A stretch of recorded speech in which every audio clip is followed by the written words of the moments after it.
آپ تمامی حضرات بیٹھے رہیں۔ نحمدہ و نصلی علی رسولہ الکریم، اما بعد فاعوذ باللہ من الشیطان الرجیم، بسم اللہ الرحمن الرحیم۔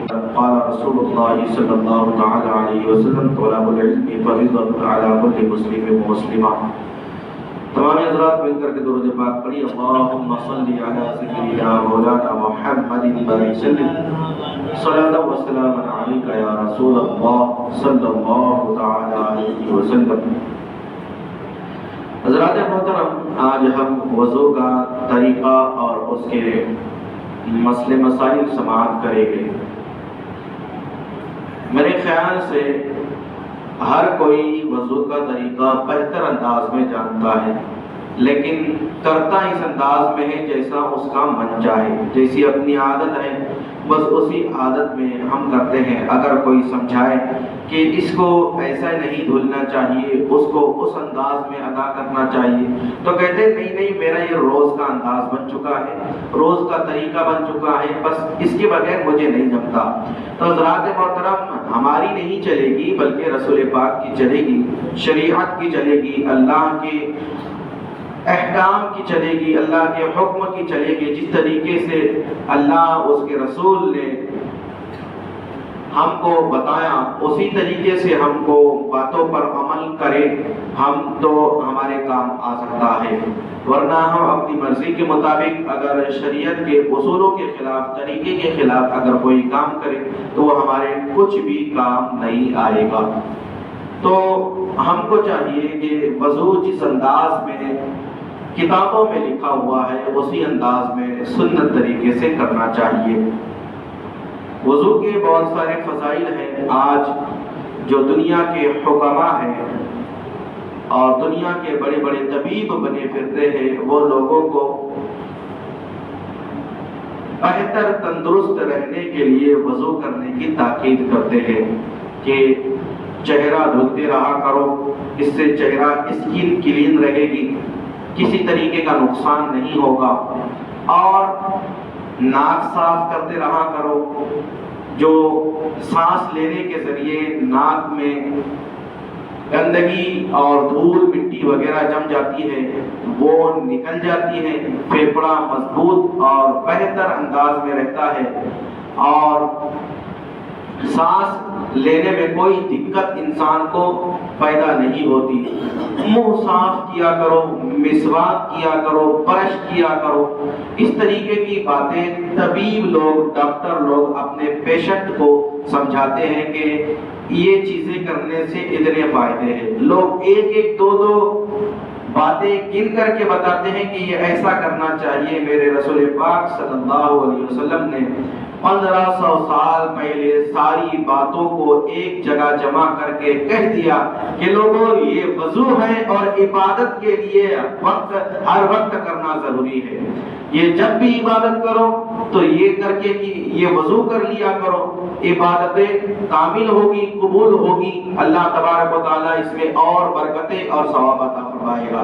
وضو میں ایک فضیلت یہ بھی ہے کہ حضرت امام اعظم ابو حنیفہ رحمۃ اللہ تعالی علیہ نے کسی شخص کو وضو کرتے دیکھا تو کہا کہ بتا تو یہ گناہ کر کے آیا ہے؟ تو اس نے کہا حضرت یہ گناہ تو میرے سوا کوئی اور نہیں جانتا، اور جس کے ساتھ میں نے گناہ کیا ہے بس وہی جانتا ہے، باقی تیسرا کوئی نہیں جانتا۔ آپ نے فرمایا تیرے وضو کے ٹپکتے ہوئے پانی سے میں تیرے گناہ کو جھڑتا ہوا دیکھ رہا ہوں۔ تو حضرات محترم، وضو میں فضیلت برکتیں اتنی ہیں کہ انسان وضو کرے تو بندے کے وہ اعضاء جو کہ دھلے جاتے ہیں وضو کے اندر، ان اعضاؤں سے اللہ تبارک و تعالیٰ صغیرہ گناہوں کو مٹا دیتا ہے۔ جس طرح پانی بہتا ہے اسی طریقے سے وضو کو اللہ تبارک و تعالیٰ پانی کے ساتھ ساتھ بہا دیتا ہے۔ یہ کرم اللہ خالق کائنات کا اپنے بندوں پر ہے۔ تو سنیے وضو کا طریقہ کیا ہے۔ سب سے پہلے تو یہ جان لینا چاہیے کہ وضو میں 4 فرض ہیں۔ اگر آپ پوچھیں کہ وضو کا طریقہ کیا ہے، اللہ کا بندہ پورا وضو کر کے بتا دے گا، لیکن کہے گا کہ مجھے فرائض ہی نہیں پتا۔ تو فرائض یہ انسان نے سوچنا چاہیے کہ فرائض کتنے ہیں، کن باتوں میں اور کس انداز سے کیے جاتے ہیں. سامنے والا جو بہکانے کے لیے آپ کو آئے گا بد مذہب، وہ طریقہ نہیں پوچھے گا، وہ پوچھے گا کہ کتنے فرض ہیں، کتنی سنتیں ہیں، کتنے واجبات ہیں، کن باتوں سے وضو ٹوٹ جاتا ہے، یہ ساری باتیں وہ پوچھے گا. تو ان باتوں کو ہم نے خیال میں رکھنا چاہیے اور یاد رکھ کر کے بس اپنے آنے والے وقت میں اسی سے فائدہ اٹھانا چاہیے. 4 فرض ہیں. پہلا فرض ہے پورا چہرہ دھونا. دوسرا فرض ہے دونوں ہاتھوں کو کونیوں سمیت دھونا. تیسرا فرض ہے چوتھائی سر کا مسح کرنا. سر کے 4 حصے ہیں تو چاروں حصوں کا مسح کرنا. اور چوتھا فرض ہے دونوں پیروں کو ٹخنوں سمیت دھونا. ہر اعضاء کو 3 مرتبہ دھونا چاہیے اور سر کا مسح صرف 1 مرتبہ کرنا چاہیے. یہ وضو کے 4 فرائض ہیں. چہرہ دھونا، نمبر 2 دونوں ہاتھوں کو کونیوں تک کے دھونا، نمبر 3 چوتھائی سر کا مسح کرنا، نمبر 4 دونوں پیروں کو ٹخنوں سمیت، ٹخنوں تک کے یا پھر ٹخنوں سے تھوڑا اوپر کہ اس میں ٹخنے دھل جائے، بس اتنا پیر کو دھونا. تو اس طریقے سے یہ 4 فرض ہمارے وضو کے ہو جاتے ہیں. اب بچتا ہے طریقہ. تو طریقہ یہ ہے کہ حضرات محترم ہم ڈائریکٹ فرض سے شروع نہیں کریں گے. جس طرح قرآن شریف ہم کو پڑھنا ہوتا ہے، ہم کیا ڈائریکٹ یہی الحمد سے شروع کر دیتے ہیں، الف لام میم شروع کر دیتے ہیں، یا پھر جہاں سے ہم کو پڑھنا ہے ہم سورت یا پھر آیت پڑھنا شروع کر دیتے ہیں. ایسا نہیں ہوتا. اس سے پہلے ہم کو بتایا گیا کہ بسم اللہ پڑھو. کیا صرف بسم اللہ ہی پڑھنا پڑے گا پھر قرآن شریف شروع کر دینا پڑے گا؟ تو کہا گیا نہیں، اس سے پہلے اللہ کو رحمان اور رحیم کہنے سے پہلے شیطان کو رجیم کہنا پڑے گا. شیطان سے دور بھاگنے والی بات کہنا پڑے گی. شیطان کو اپنے سے دور بھگانے والی دعا اللہ خالق کائنات سے کرنا پڑے گی. اللہ سے پناہ مانگنی پڑے گی شیطان و مردود سے حفاظت کے لیے. تو حضرات محترم اسی طریقے سے وضو میں بھی فرض ادا کرنے سے پہلے کچھ سنتیں ہیں. رسول پاک صلی اللہ علیہ وسلم نے وہ سنتیں بتائی. وہ سنت کیا ہے؟ دونوں ہاتھوں کو گٹوں سمیت دھونا، دعا پڑھنا، کلی کرنا، ناک میں پانی ڈالنا. یہ سنتیں وضو سے پہلے، وضو کے فرائض سے پہلے کی کچھ سنتیں ہیں، کچھ بیچ میں بھی ہیں.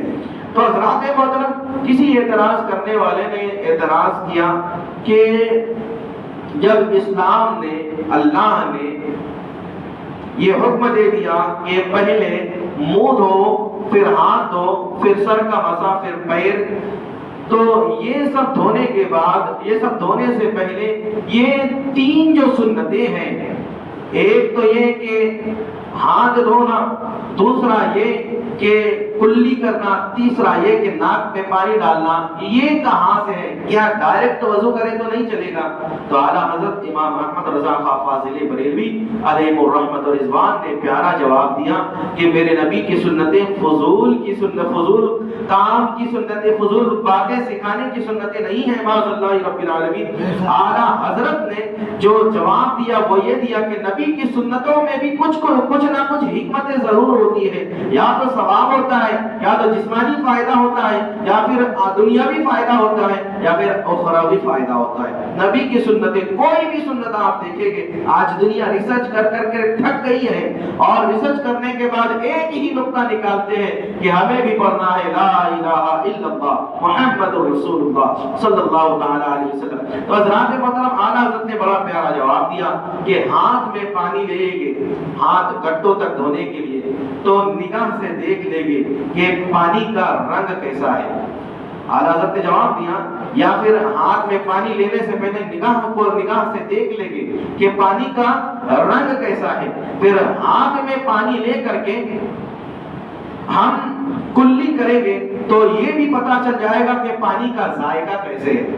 پانی کا ذائقہ عام پانی کی طرح ہے یا پھر کوئی اور گندا اس کا ذائقہ ہے.